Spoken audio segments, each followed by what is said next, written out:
7 minutos. Repasamos los datos del tiempo en la ciudad de Buenos Aires. 4 grados 2 décimas la temperatura, humedad 82%, el cielo está despejado y vamos a tener un día con una máxima de 13 grados. Bueno, estamos transmitiendo nuestro comentario a través de la cuenta Longobardi Oficial en Instagram.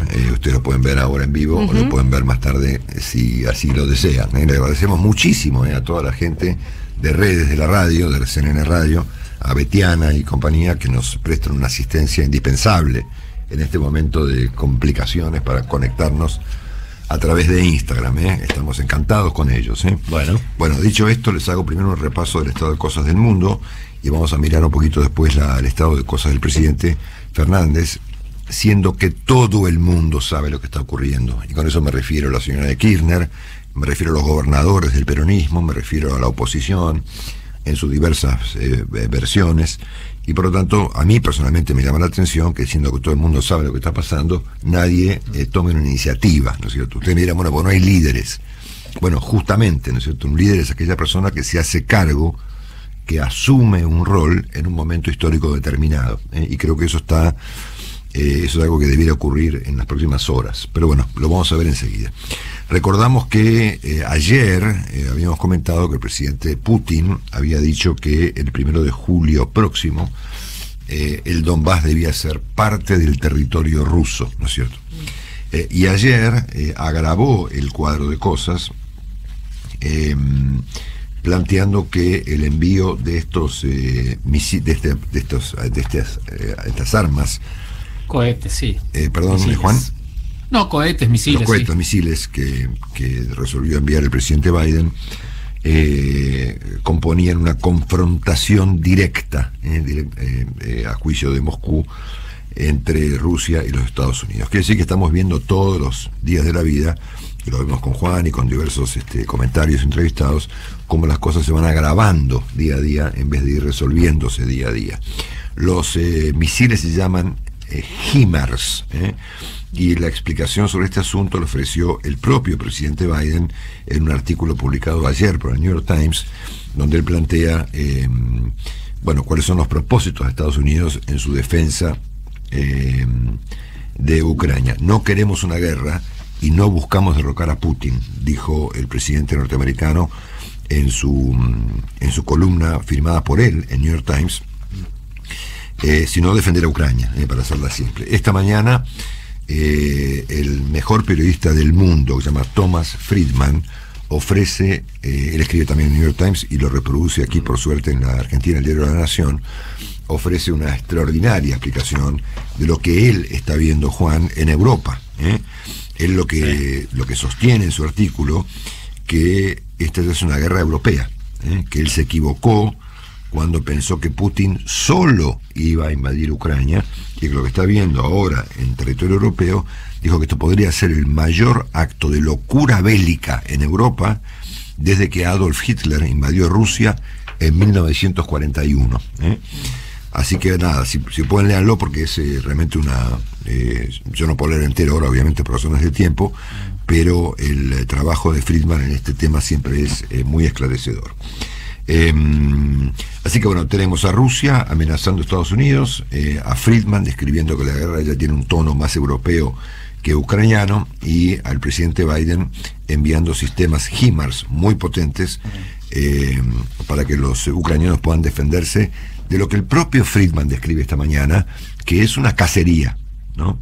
Es un saqueo, es una masacre, es un episodio que llega al extremo, por ejemplo, de que hay, a juicio de los propios ucranianos, 200.000 niños que han sido llevados a Rusia por la fuerza, por ejemplo, ¿no? Comentábamos recién. Oye, el diario Le Monde de Francia descubre un documento exclusivo de un comandante de una de las fuerzas que actuaron en el Donbass, y en uno de los papeles describe una palabra que es, que es clave: limpieza. Obviamente en ruso, ¿no? Está el documento. Entonces la operación era limpieza y tenían que entrar a las casas a matar directamente a la gente o sacarla del Donbass. Te leo un párrafo de Friedman de esta mañana. Esta invasión con tropas rusas, dice Friedman, que bombardean indiscriminadamente edificios de departamentos y hospitales ucranianos, asesinan civiles, saquean casas, violan mujeres, desatan la peor crisis de refugiados que se vive en Europa desde la Segunda Guerra Mundial.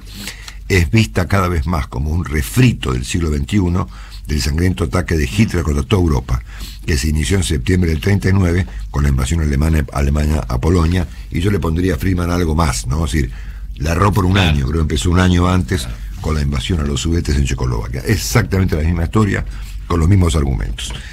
Ayer Rusia le cortó por completo el gas a una compañía energética danesa y a la Shell de Europa. Lo comentamos temprano con Juan, ya lo había hecho con los Países Bajos, con Polonia, con Bulgaria y con Finlandia. Y por supuesto aquí aparece, como todos los días, el señor Recep Erdogan, el presidente de Turquía, que para complicar más las cosas de lo que están, anunció una nueva intervención militar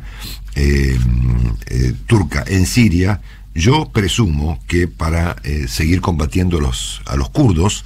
Los kurdos. Que exactamente, que son la comunidad que los suecos procuran defender y proteger de la locura que hay en el mundo, y que Erdogan pone como condición que Suecia y Finlandia dejen de ayudar a los kurdos para permitirse el ingreso a la OTAN, ¿no? Y que los entreguen, además. Y que los entreguen, exactamente. Sí, sí, una cosa realmente muy loca, una escalada muy peligrosa,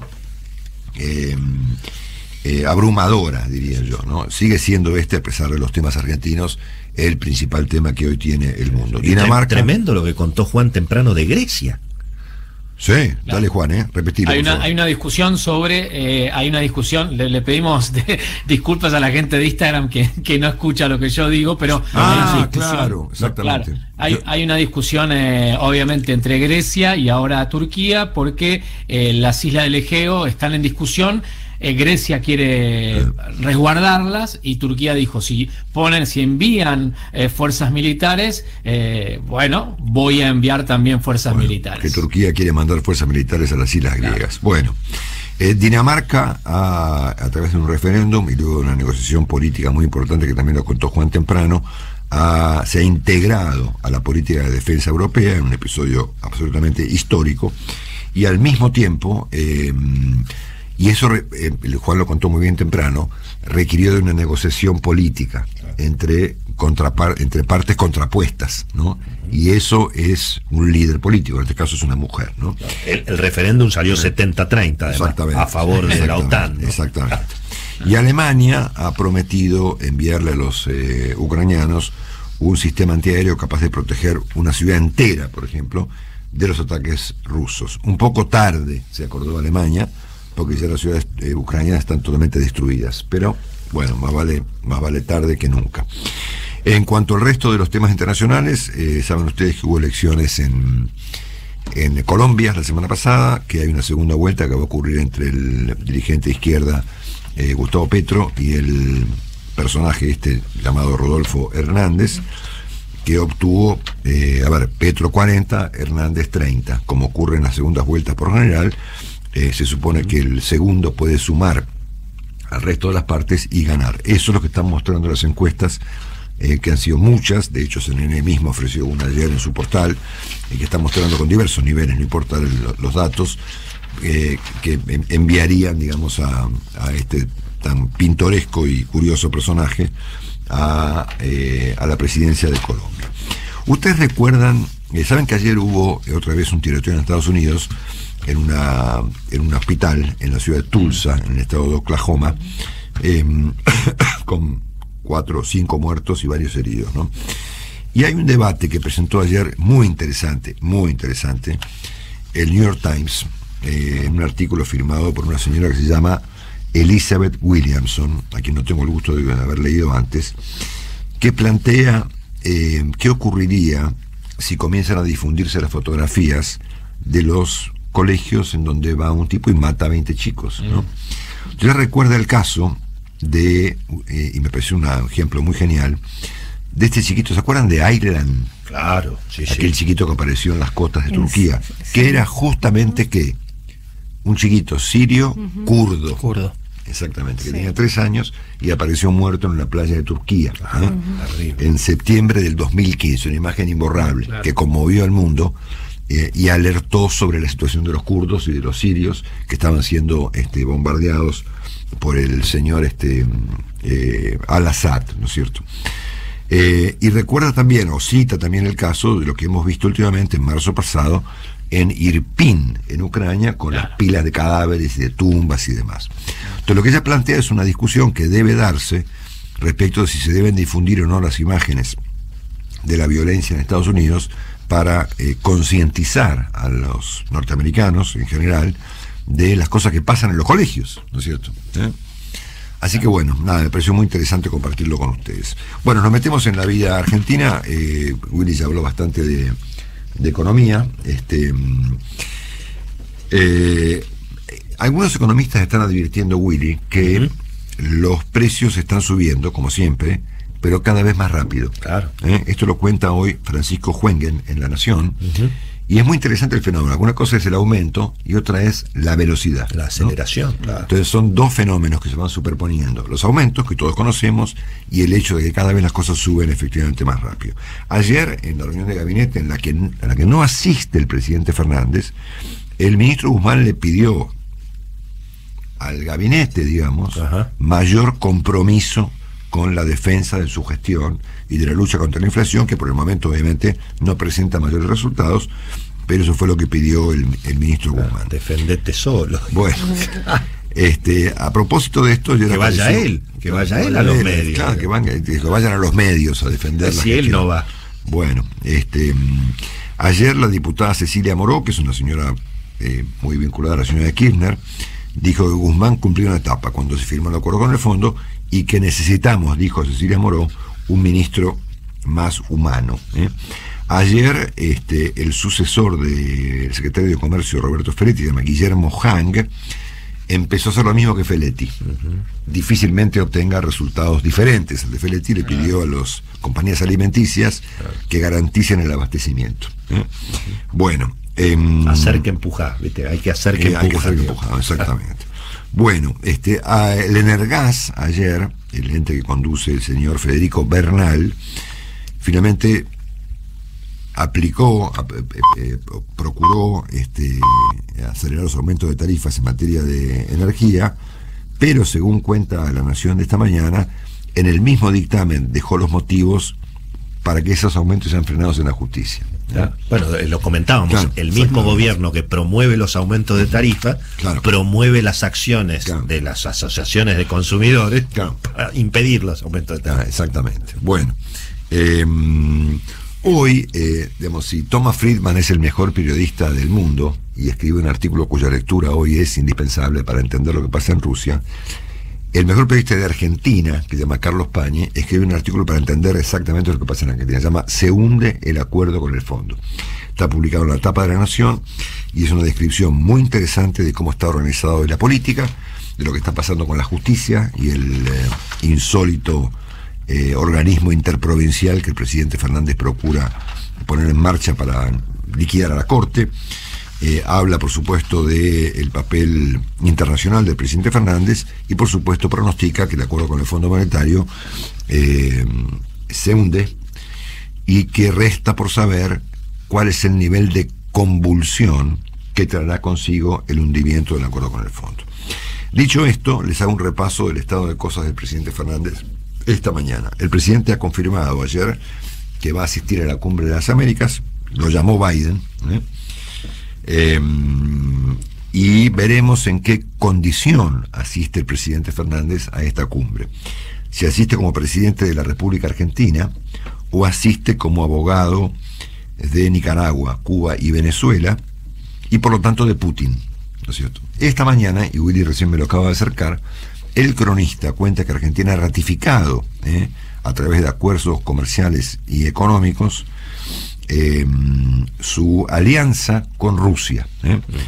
Así que bueno, el presidente Fernández, yo creo personalmente que en todo caso debiera explicarle a los argentinos cuál es la razón por la cual él ha puesto como tema principal para asistir a la cumbre su defensa de Nicaragua, Cuba y Venezuela, y por lo tanto de Rusia, estamos claros con eso.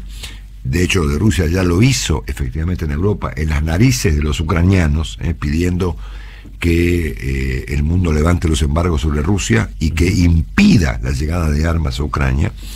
Por lo tanto, no me extrañaría que el presidente Fernández, si dijo esto delante de los ucranianos, lo vuelva a plantear delante del presidente Biden. Bueno, hoy justamente el jefe de gabinete Juan Mansur en el Congreso va a ratificar todos los acuerdos comerciales con Rusia. Bueno, dicho esto, yo creo que los argentinos merecemos una explicación de por qué el presidente ha asumido como tema principal para asistir a la cumbre este tema. Y presumo que no debe tener ninguna otra cosa interesante para proponer, para preguntar o para plantear. El presidente Biden lo invitó a Fernández el próximo 25 de julio a una reunión en la Casa Blanca, en Washington, que es lo que evidentemente por ahí Fernández buscaba, ¿no? De mal modo, me imagino, a ver, voy a poner una hipótesis abuenada. Supongamos que el presidente dijo estas barbaridades para que Biden lo invite, ¿no es cierto? Yo no lo creo, pero bueno, en cualquier caso, en ese sentido, habría conseguido su propósito. Y efectivamente Biden lo va a recibir el próximo día 25 de julio en la Casa Blanca. Por lo tanto, después de los clásicos amagues del presidente Fernández, que voy, que no voy, que voy, que no voy, que hago la contracumbre, que no la hago, lo dejó pagando obviamente el presidente de México, Andrés Manuel López Obrador, va a la cumbre. O sea, amenazar y no cumplir es un tema también, ¿no? Ni murió ni fue guerrero, como dice el tango. ¿Sí? Voy a ir al norte, voy a decir al norte lo que pienso del norte. Bueno, ahí va el presidente. Bueno, ayer, en este contexto tan inapropiado, el presidente volvió a criticar a los medios, planteando que los medios intoxicaron la cabeza de los argentinos. Exhibió otra vez críticas al presidente Macri por temas de corrupción, y al mismo tiempo postuló o planteó o reveló, mejor dicho, que la Organización Mundial de la Salud destacó que la Argentina ha sido uno de los países más exitosos en el mundo en su lucha contra la pandemia. Acá el presidente, y me tomo un comentario que me hizo Willy hace un ratito, se está metiendo con asuntos delicados, porque los temas de corrupción y de pandemia no serían los más apropiados para defender ni a su gestión ni al kirchnerismo, ¿no es cierto? No habría que hacerle acordar a la gente lo que pasó justamente con las vacunas particularmente. El presidente se preguntaba ayer por qué razón la prensa argentina no había informado sobre este elogio que nos formuló la OMS por nuestro manejo de la pandemia. Y hay una respuesta a esa pregunta para el presidente. ¿Por qué eso no ocurrió? Sería una soberana mentira. Porque no hay tal cosa como un informe de la ONU que diga que la Argentina fue un país exitosísimo en el manejo de la pandemia. Publicó un informe técnico con algunos números. Pero Argentina terminó está en el número 13, puesto número 13 del mundo en cantidad de muertos, ¿no? Y en términos relativos con su posición, ese 13 sube mucho, ¿no? Bueno, y para completar este extravío, el presidente Fernández convocó para hoy, en la Casa Rosada, a los gobernadores, habrá que ver efectivamente cuántos de ellos van y en todo caso en qué términos, para avanzar con un estrafalario proyecto de detonación de la Corte, ¿no? De detonación de la Corte, bajo el argumento de que la Corte debe ser un organismo de carácter federal y que debe estar integrado por delegados de los gobernadores, ¿no? Ya lo explicó hoy temprano que el doctor Sassay, esto no tiene ningún fundamento jurídico ni tiene ninguna viabilidad parlamentaria. ¿Por qué razón el presidente Fernández está postulando un asunto que no tiene ni viabilidad parlamentaria ni fundamentos constitucionales?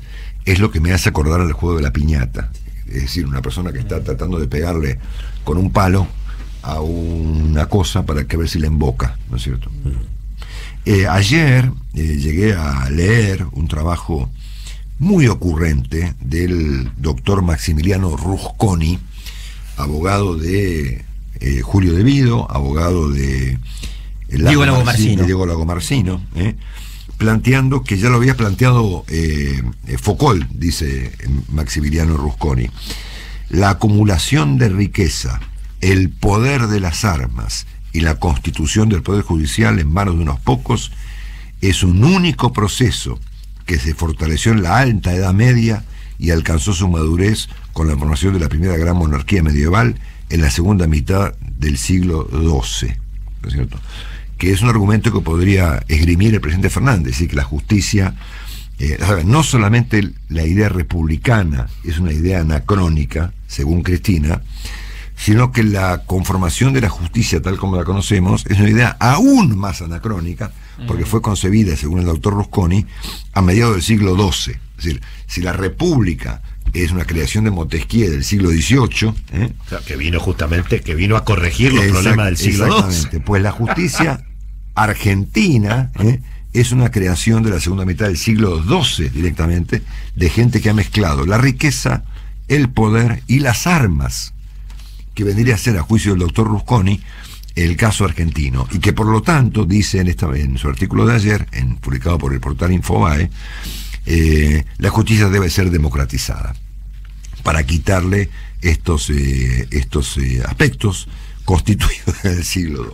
Entonces yo me puse a pensar en este escenario y me parece que estamos, con independencia de que se cumpla el pronóstico de Carlos Pañi esta mañana respecto de que marchamos hacia una suerte de colapso, me da a mí la impresión de que ha llegado la hora de poner sobre la mesa lo que todo el mundo está planteando, que esto marcha a una situación muy complicada.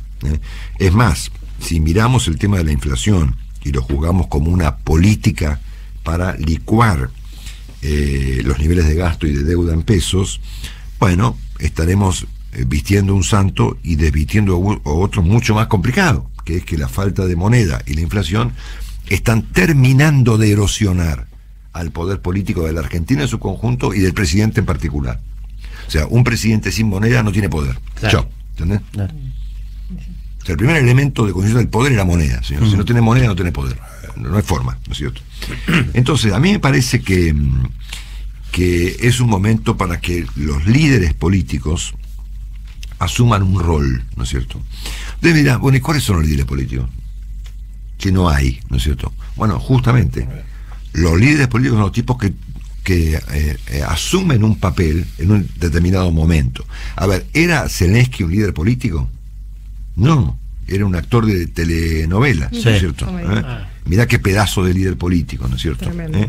¿Era la presidenta de Dinamarca o la primera ministra una persona visible en el mundo? Ni cerca. Y ayer dio vuelta a Europa, ¿no es cierto? Entonces hay un punto en donde los líderes latentes tienen que actuar, ¿no es cierto? Y a mí me parece que llegó el momento para eso, porque el presidente es sujeto que yo me imagino con los ojos vendados intentando pegarle a la piñata mientras los invitados a la fiesta de cumpleaños se mueren de la risa, ¿no es cierto? Entonces, en este país hay gobernadores, en este país hay intendentes, en este país hay oposición, hay líderes opositores o proyectos de líderes. Está el kirchnerismo, está la señora Kirchner, que perfectamente sabe lo que está pasando, y me parece que ha llegado el momento de que alguien ponga orden en esta historia. Porque de un modo u otro, efectivamente, la convulsión, que es la palabra que usa Carlos esta mañana, va a terminar sobreponiéndose. Y la Argentina tiene por pésima costumbre dirimir un conflicto político a través de un colapso. El colapso ha servido muchas veces en la Argentina para dirimir un conflicto político.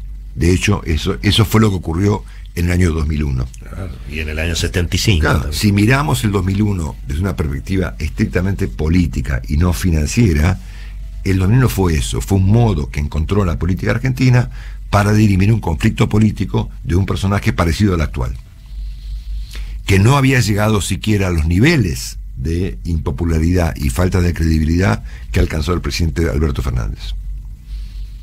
De la Rúa estaba mejor en las encuestas de lo que Fernández está en el día de hoy. Fernández está muy mal ponderado por las encuestas, ha perdido total credibilidad dentro de su propio grupo, no va a las reuniones de gabinete, ¿no es cierto? Y ¿cómo se llama? Tiene niveles de ponderación muy bajos y no tiene un plan, y efectivamente se acerca a una circunstancia muy complicada que generalmente, repito, la Argentina utiliza para dirimir un conflicto. Acá hay un conflicto político, ¿no?, que eventualmente debiera resolverse en las próximas elecciones, pero como falta una vida para eso, estamos todos muy entretenidos con las encuestas y mirando cómo las internas se dirimen en la televisión, ¿cierto? La televisión, ¿qué es hoy en día en la televisión política? Y sacándolo a Pañi y un par más y a Joaquín, es una manera de dirimir las internas de los partidos en la tele, ¿no es cierto? Bueno, entonces me parece que los argentinos merecemos otra cosa. Entonces me parece que el formato apropiado hoy en día es que si hay líderes políticos dispuestos a sentarse en una mesa un rato, me parece que aplica designar a un jefe de gabinete con respaldo parlamentario que ponga un equipo al frente de este país y acá hasta las elecciones. Vamos, Willy. Bueno, Marcelo, faltan dólares, pero también faltan pesos en este mes de junio. Los números son realmente impresionantes. Se calcula 550.000 millones de pesos de vencimiento de la deuda en pesos. La deuda para cubrir el déficit fiscal, que en este mes de junio también se lo calcula en 600.000 millones de pesos. Así que más de 1 millón de millones de pesos. Y dólares, nota de Santiago Espaltro hoy en El Cronista, se calculan 1.000 millones de dólares solamente en junio para las importaciones de energía. Todo el mundo pide plata. Hoy los gobernadores obviamente van a la fiesta de la corte, van a pasar primero por el despacho de Guado de Pedro a llevarse la platita, que es lo que todo el mundo hace cuando lo va a ver al presidente. Todo el mundo quiere cobrar los ATN, mi querido Marcelo. Todo el mundo pide plata. Gracias, Willy.